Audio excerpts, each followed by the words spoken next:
First, we must apologize our active fans for our long silence, because we really want to give you something meaningful and which is with quality. We can't compromise the quality, right? So because we do care about a lot about our fans, so we didn't want to do just a video like for sake of doing a video. We really don't want to do that thing, because we know that you are anticipating something quality and meaningful from active. We know that thing, so we can't compromise the quality. Now here we go. Now it's about bombing. Bombing is a word I really don't want to hear about. Bombing. Why? Who likes bombing? No. But unfortunately, we have seen in Afghanistan, it's happening there. Maybe the recent weeks, we have seen that thing. So that's an unfortunate situation. But why we on active, we talk about that thing? With the current pandemic, on one hand, you have bombing. On the other hand, you have what? Zoom. So Zoom on one hand, bombing on one hand, and boom, what is that? Zoombombing. So in this particular video, we are going to know about Zoombombing. Now, what is Zoombombing? The term simply refers to a situation where an uninvited party or intruder joins the online meeting and disturbs the current session. So this doesn't have to be necessarily a Zoom meeting. So it can be a WebEx, it can be a Google Meet, it can be conducted through Microsoft Teams as well.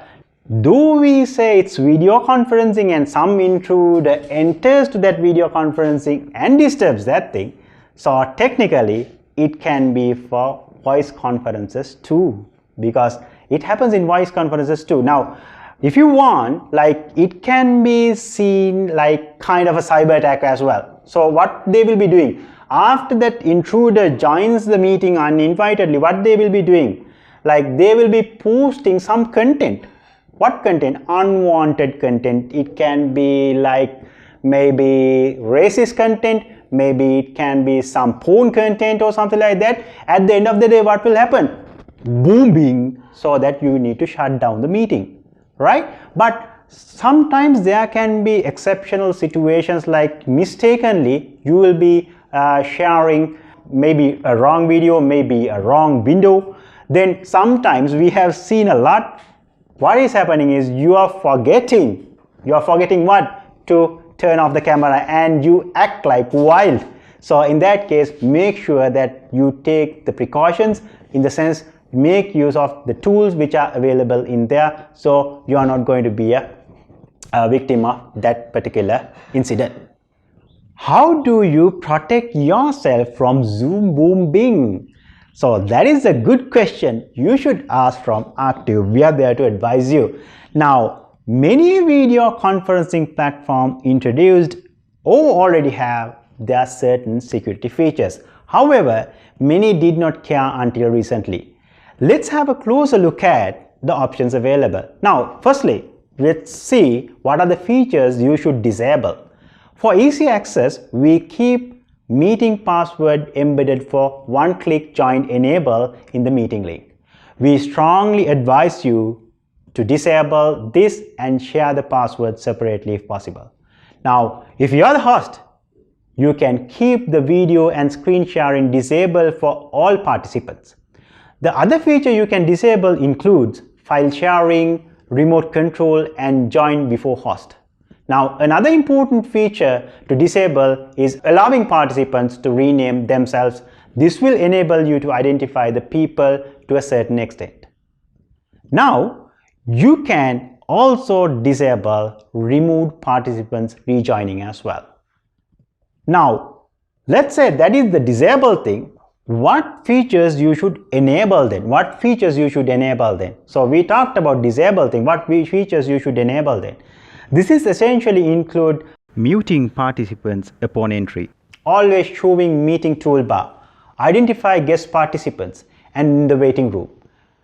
You can completely disallow guest participants and ask only the registered users with the work email to join the meeting. And you can like generating a random meeting ID rather than using your personal meeting ID is also a good measure.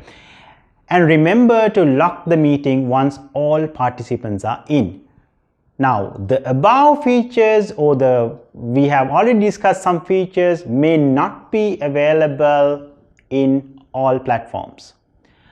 But have a look and try to make use of all necessary features in your platform.